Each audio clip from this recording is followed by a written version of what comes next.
Hello, everyone, and welcome back to the Showing Up to Your Life podcast and YouTube channel. My name is Art Burns, as you know, and as you're probably assuming, I am quite excited this morning to have a chance to talk to you. As you know, as I've said a few times here, a little housekeeping here we'll do real quick. As I've mentioned a few times, I have a couple of really exciting things coming up, okay, that I just want to make sure everybody knows about this, all right? I don't know how many people actually watch these videos, so I just like to keep repeating this because just in case you're only catching one or two of the videos, some people just read the emails.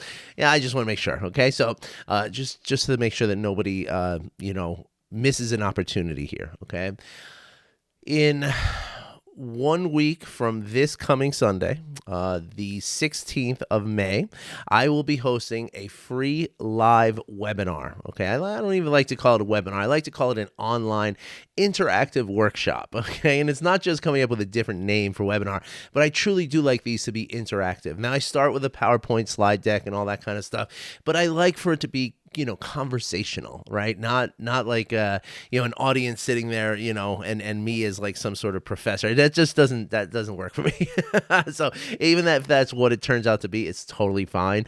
But I like to make it a more interactive thing. So I like to call it a workshop instead of a webinar, right? Because webinars are things that people just log on, don't turn on their camera, they just watch. So anyway, I try to do it a little differently. But this one is going to be really awesome. All right, it's going to talk a lot about. Well, it's going to be all about anger, right? It's going to be, really talking about how we can understand our anger, how we can relate to our anger in a different way. Because right now, if anger is a problem for you, then the relationship you have to the anger is part of the problem, right? And I'm speaking from from experience. So please don't feel any sort of judgment in this at all, because I have been exactly where you are. Probably worse. Okay, I mean, I've told you a couple of stories from my thing, and if not, I mean, it's okay, right? There's no, there's no better or worse. I'm just letting you know that I've been there. Okay, so so this online interactive workshop is going to discuss, the relationship to anger, right? Because this is something a lot of people don't. I want to say people don't understand it, but people don't even think to question it or to think that there is something to understand. It's that foreign, right? This idea that we can have a relationship to really any of our emotions, but any one emotion specifically, right? It's a stretch for a lot of people to understand that. And so I'm going to bring that to light on Sunday the 16th, and I'm really excited because that alone is huge. And we're going to actually talk a little bit about that in today's episode too, is that it's the way in which we, relate to our own anger that impacts everybody else around us, right? And that's kind of the thing, because anyway, we're going to get into that in a second. But so this webinar is going to talk about that. And it's also going to talk about how to now, use this relationship with your anger to transform anger from something that is currently possibly an out of control sort of liability for you, right?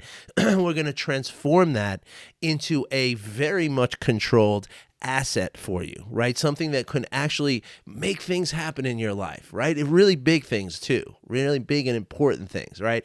Not just this, this emotion that just takes over and causes all kinds of, havoc in your life, like it did for me for so many years, right?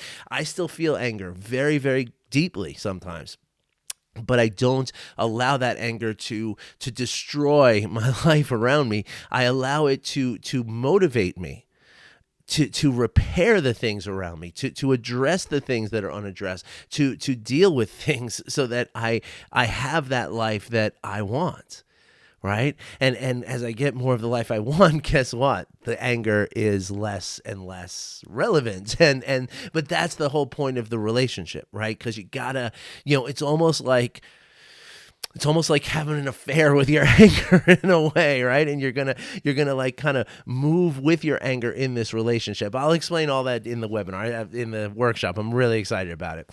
All right, so again, so that's next Sunday. Now, a week after that, I'm going to be hosting a whole course on this. Okay, it's going to be a 12-week course. Talk about a lot of mindfulness practices.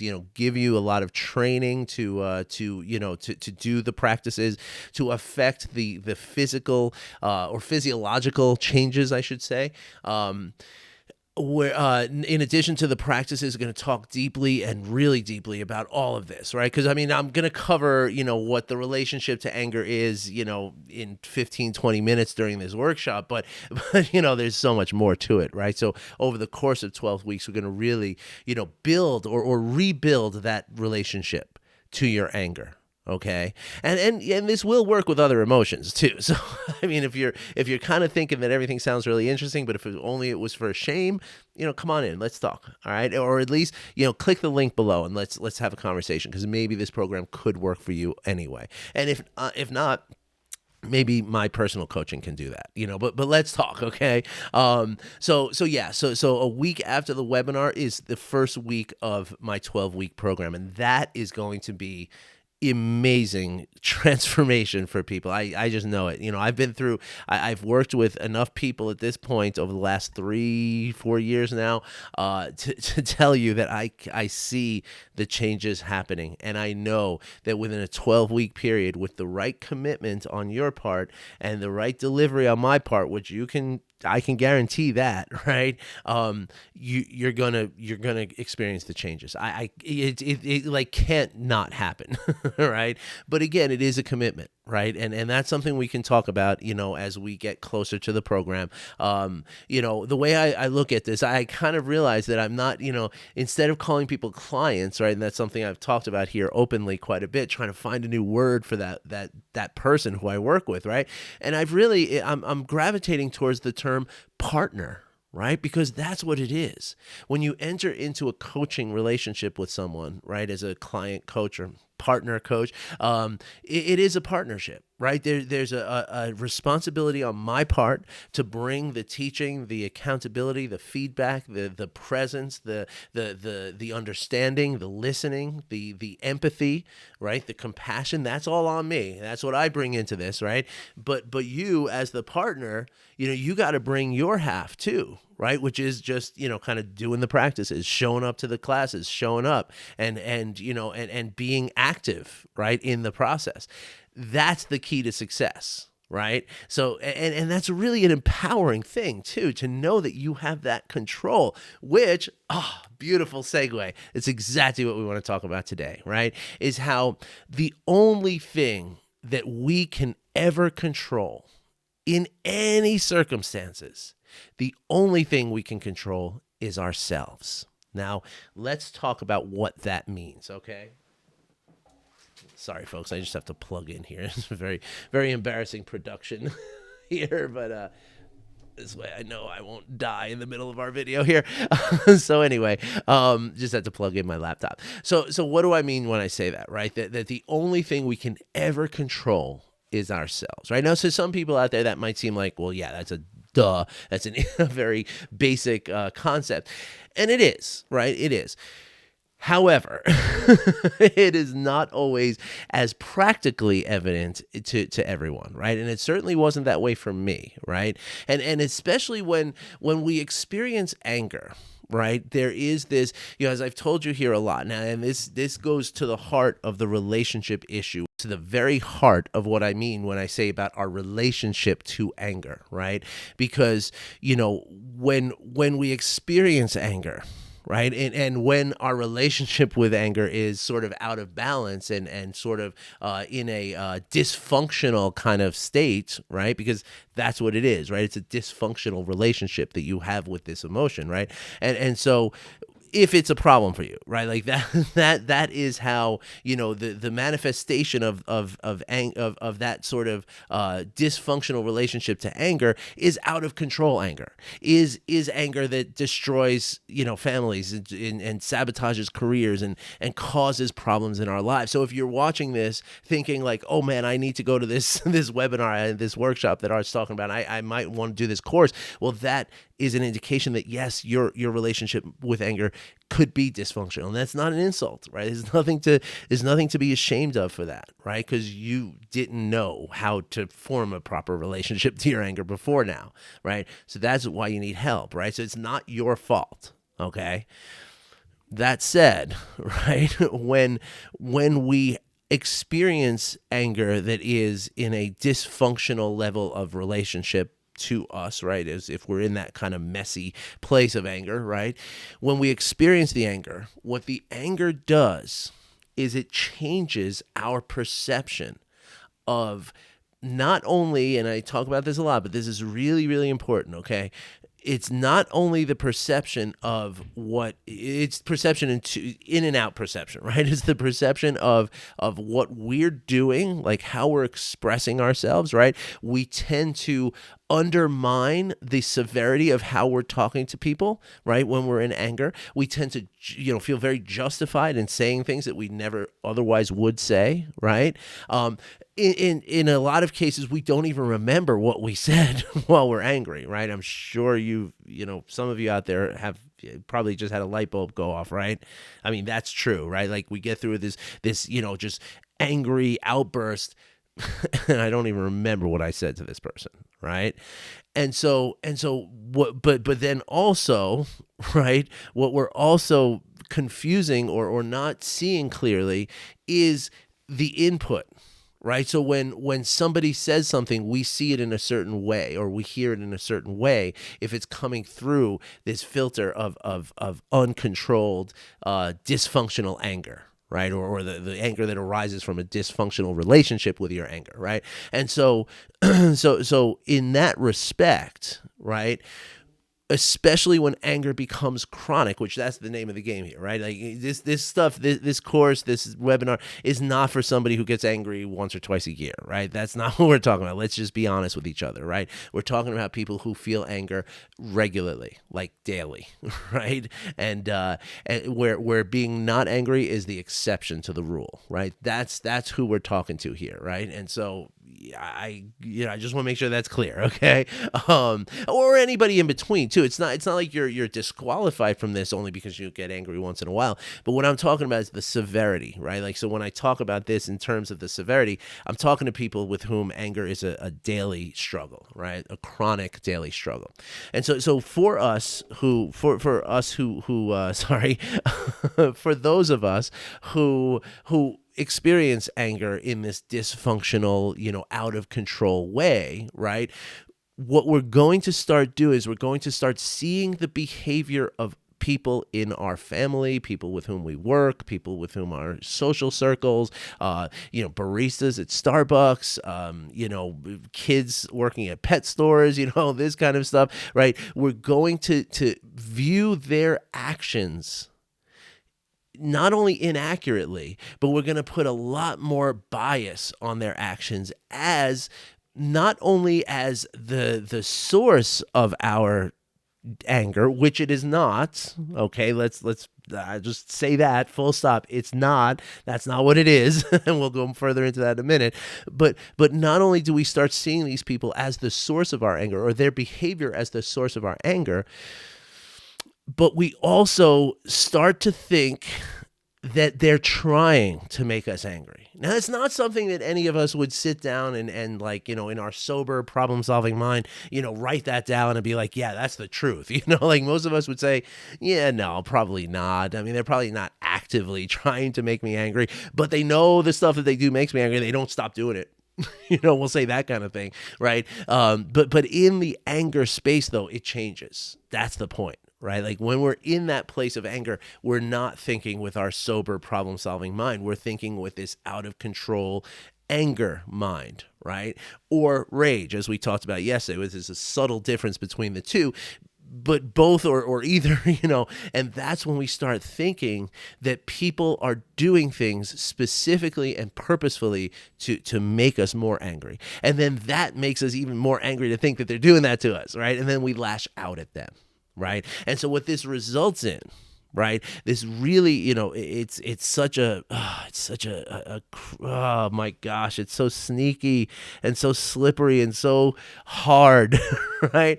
But what this results in, okay, when we start getting this subconscious, very vague and hazy idea that people are actually doing things to hurt us, to specifically hurt us, right? What that sets up is saying, okay, if only that person didn't do that stuff that they're doing, now I wouldn't be angry, right? Or, and a lot of times this comes through in our relationships, right? Specifically marriage relationships that have kids involved, right? Because there's a lot of pressure, right? There's a lot of moving parts, and there's a lot of, it's like the fog of war, as they talk about, right? Like you can't put your finger on it sometimes. Like it's just, there's so much going on in a family, right?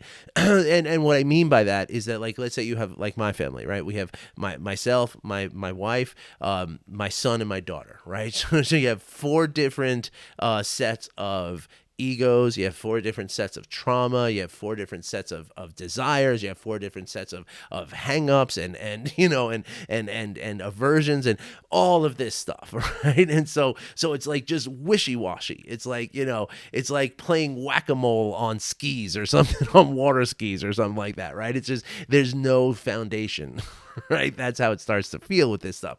And so especially in that kind of, place, right? The person in that relationship who is feeling the anger, right? They're going to, I used to, start to perceive that it's what all of these other people are doing that's causing my anger to happen.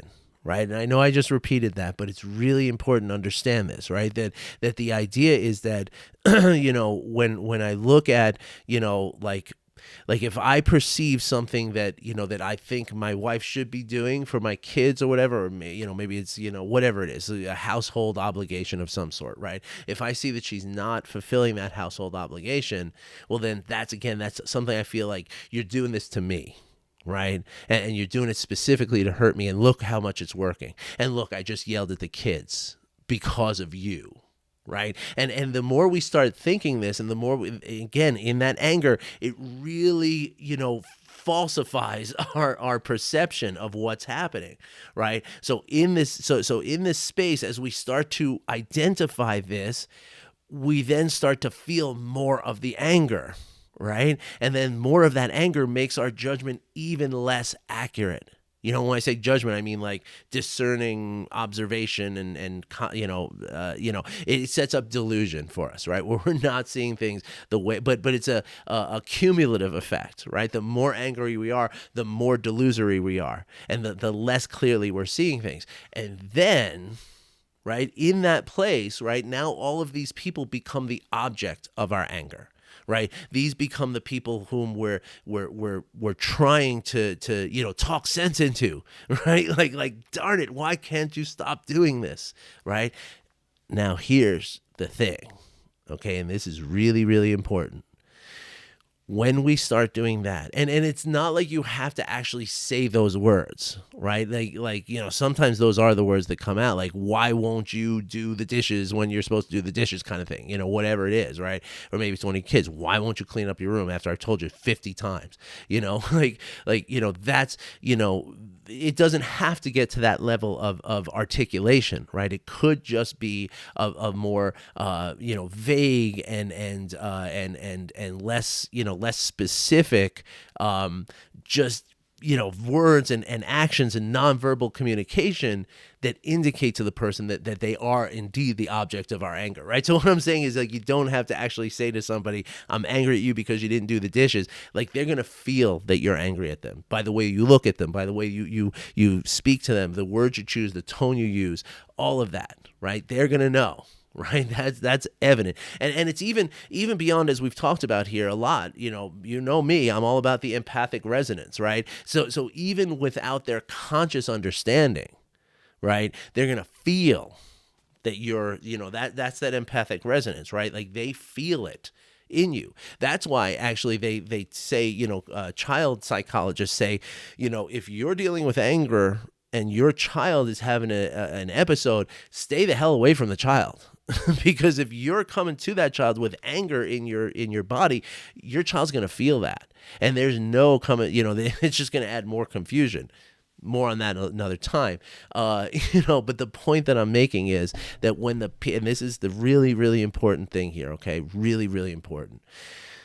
As the people around you feel that they are the object of your anger, that is going to cause a reaction in them, And I don't just mean the emotional action in the moment, right? Which it will, right? I mean, you will have, your kids will turn, they'll shut down. They'll literally stop paying attention, right? Because when you're in that anger and out of control, irate state, your kids are scared and they're going to shut down. And if the kids are young enough when this is happening, it's going to affect the development of the parts of their brain that are responsible for paying attention. And that is the root of ADD, right? So that's what happens. Kids learn how to check out, so much, so repeatedly that they unlearn how to check back in. Right. And that's essentially Dr. Gabor Mate wrote a fantastic book about this called Shattered, I believe it is. Really fantastic book. So if you feel like your family is in that world, read that book from Dr. Mate. And you can also, look him up on YouTube. He has tons of talks. So if reading's not your thing, I'm sure you could probably find like an hour-long discussion about this from him on YouTube. So Dr. Gabor Mate, Gabormate. All right. So, but aside from the kids, right, this is what sets up long-term emotional issues inside a family. Right. And that's what I'm really driving at here. Right. That if, let's say, hypothetically, my wife feels that I'm angry all the time. And let's take come on. Who am I bull crapping here? I can't believe I just tried to do that to you. That's just silly. Okay. Let's tell a real story. Okay. Hypothetical. Who am I trying to kid? I know I'm not joking. I'm not kidding you. I know that. Years ago, I was always extremely angry. Right. And as I've told you, I mean, I have so many stories I could tell you. Right. But it was just anger was always there. Right. It was always my operating system. Right. It was my default mode. Right. And so over the years, right, as and as I'm describing here, I always thought that it was, the people around me. It was the way my wife was behaving. It was the way my kids were behaving. It was the way my employees were behaving. It was the way all this stuff that was happening that was causing my anger. Now, these things are triggering my anger, yes, but they're not causing my anger. We'll talk more about that later. The idea, though, is that, I would lash out at these people around me. Like, that's what I did, right? That's what we do as angry people, right? That's what happens. You lash out, right? And you lash out to the people for whom it's safe to lash out, right? And that's the thing, right? Like, once you're in the confines of your home, you sense that safety and then you just let it rip. That's the kind of thing, right? And that ties in, of course, to that perception thing that I'm talking about. But anyway, so as I lived in this angry place, right? My wife, she has another sort of default, right? My wife's default is to get sad, is to start crying, right? And get depressed and get, low and down, that kind of thing. So for years, and I mean years, like if I say every night might be a little bit of a stretch, but if I said 4 to 5 nights a week for years, for like 10 years, that would not at all be an exaggeration at all. That is the amount of time that I would hear, or I'd be sitting in the living room drinking my whiskey and beer and trying to, just feeling angry at the world. And I would hear my wife upstairs crying every night, crying herself to sleep. Maybe not 10 years, but it was a long time. And so, of course, I'm extremely embarrassed by that. I feel like I'm going to cry talking about this. But what happens, of course, is that I get angry because she's crying, right? Like, get yourself together. Come on, be strong. You're a grown up. Come on. And what do you think this makes her do?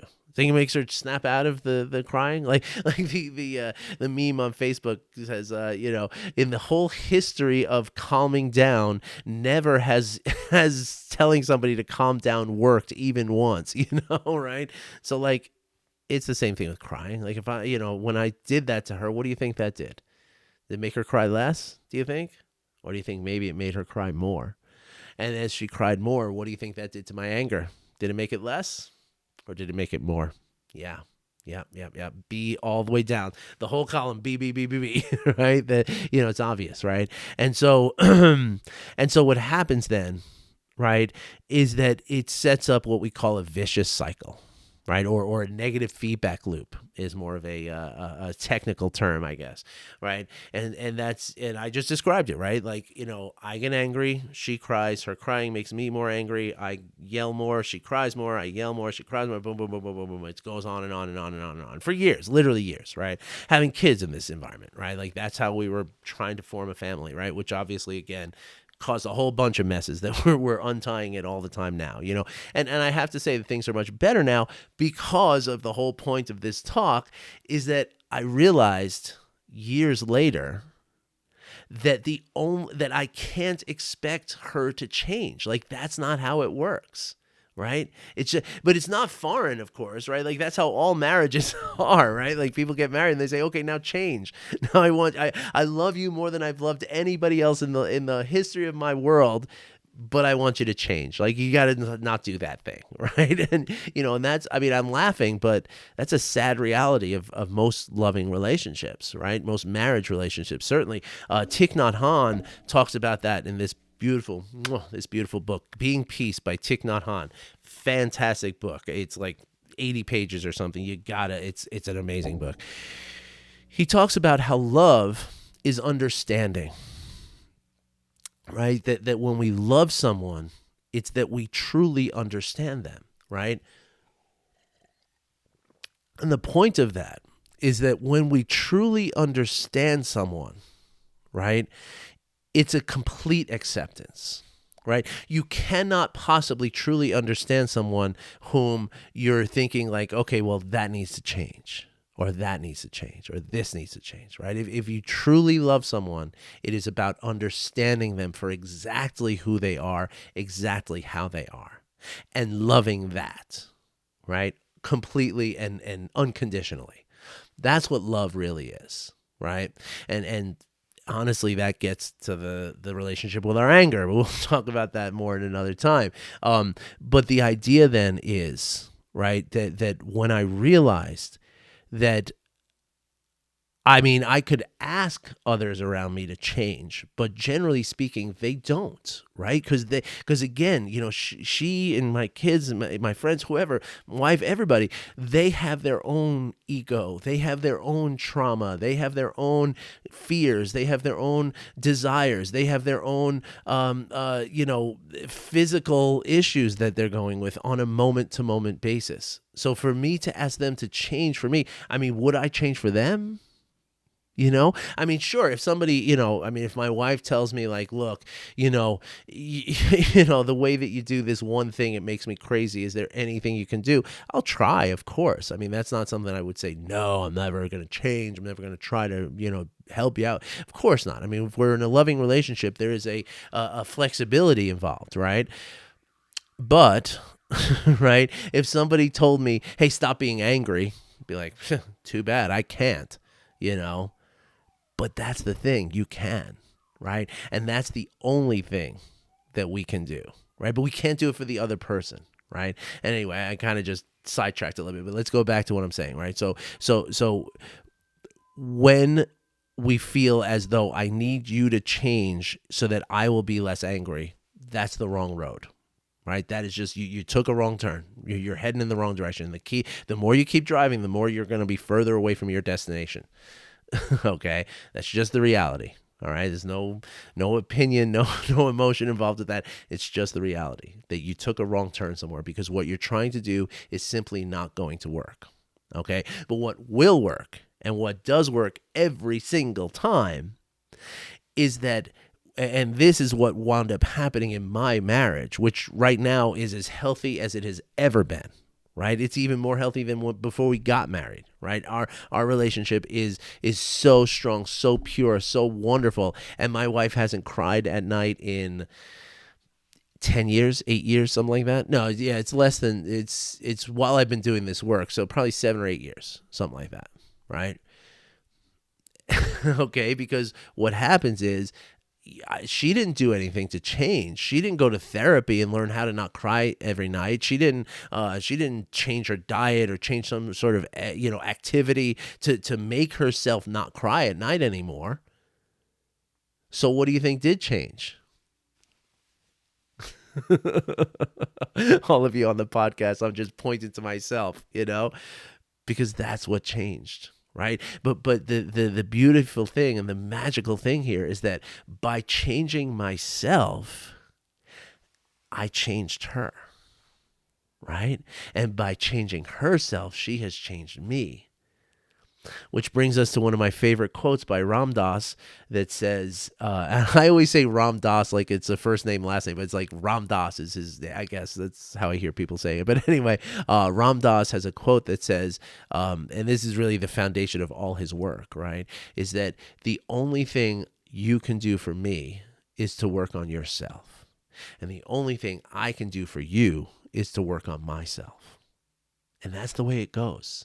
Right. And in anger, we don't see that. That's why we need a coach. That's why we need somebody to help us to quiet the howling in our minds so that we can start to change. And as we start to change, we'll watch everything around us change. And then the perception that we had that this person was making me angry, we realize that not only was that never true, but they're not doing the same thing anyway. So it's all good. Want to learn more about this? You want to talk about it? You want to have a question or anything? There's a link in the comments. There's 2 links in the comment. There's one to register for the webinar, the online interactive workshop, and there's another one to book a call with me if you want to talk about this, okay? If you have any questions or you want to just talk about whatever, okay? It's a free call. I invite you to do it. All right, everybody. Thanks for watching. Thanks for listening. I wish you well. I'll be back again tomorrow. Take care. Bye-bye.